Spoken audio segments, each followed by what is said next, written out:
got my so-deserved promotion, a fat raise, and hit it off with a girl I met a few weeks after the incident. All that time, I did not block her from any of my social media so she knew everything in my life.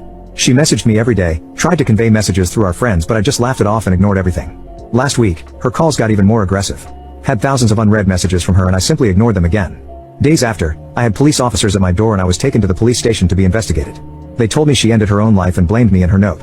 After explaining everything to them, I went back home.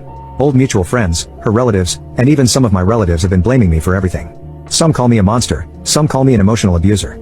I read all her messages last night. Felt like she was having a different emotion each time she wrote to me. She started by begging me to take her back, then blaming me for everything, then sending random explicit photos of her. Each time she was ignored, she looked more desperate to get an answer from me. In last week's messages she was threatening to end herself, and after being ignored again she sent one last voice message crying and begging. After going through the messages, all I felt was pity.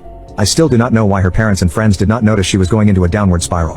They are hypocrites for blaming me. Again, it was not my choice, it was her choice to do such a thing.